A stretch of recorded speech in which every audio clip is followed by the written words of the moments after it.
Welcome back to our introductory course for JavaScript. In lesson 2, we'll be diving into data types and variables, so let's get into it. So in JavaScript, there are three main ways to declare variables. These keywords include var, let, and const. So let's go ahead and take a look at the first one, which is var.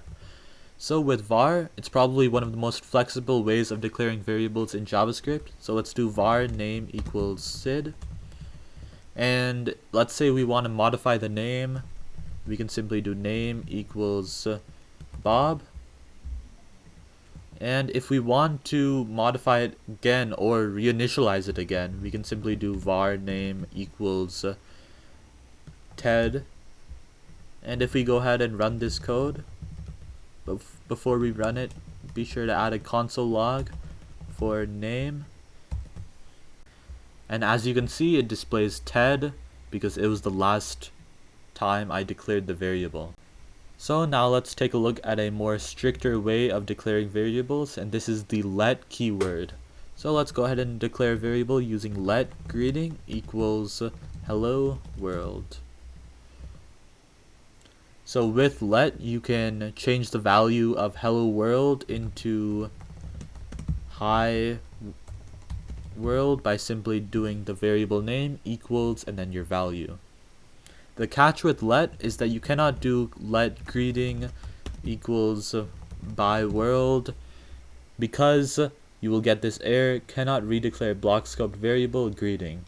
So if you want to reinitialize a variable, you should use the var keyword and not the let keyword. So let's go ahead and delete this, and let's go ahead and console log greeting and run this code.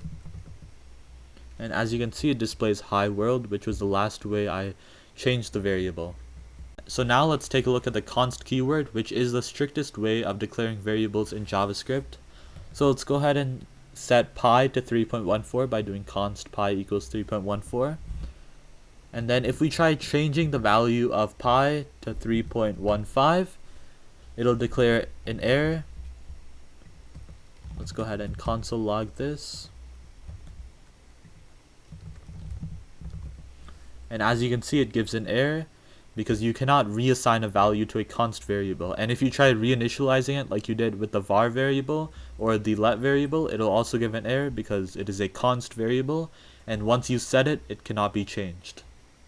So understanding the difference between var, let, and const is crucial as they help you decide how to label your variables. So now let's take a look at the second part of this lesson, which is exploring different types of data types in JavaScript. So let's take a look at numbers first. There are two main ways of declaring numbers. So let's go ahead and declare a number 1 of 5, and no need to put quotation marks around 5 because it is an integer.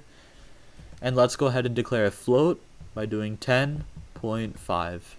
A float simply means it is just a decimal. So now let's take a look at another way of declaring variables in JavaScript. You can simply do var string 1 equals quotation marks hello, and this is the only way of declaring a string by doing these quotation marks. Another data type in JavaScript is booleans. So let's go ahead and set isReading to true, and yet again you do not need quotes around true because it is a boolean expression. And let's do var isSleeping equals false. And boolean expressions only have two values, true or false, nothing in between or more. These variables are often used for conditional testing, which we'll get into later in this course. So now let's go ahead and combine the concepts of variables and data types. One cool thing that you can do in JavaScript is concatenate variables or strings or numbers together. So let's go ahead and do this. We can simply set var house equals red. We can make another house var house 2 equals blue. So let's go ahead and concatenate both of these variables in a console.log statement. Let's do console.log quotation marks. The first house color is space house, and the second house color is house 2. And so if we go ahead and run this code, you'll see it says the first house color is red and the second house color is blue. By using this plus operator, you're able to combine these strings along with these variable strings, which is a pretty neat feature in JavaScript. Let's practice this with numbers. Instead of concatenating it using strings, let's simply add it.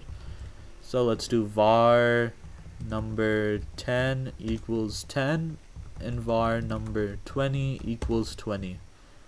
Let's go ahead and console log these. So the output should be 30. So let's go ahead and run this code.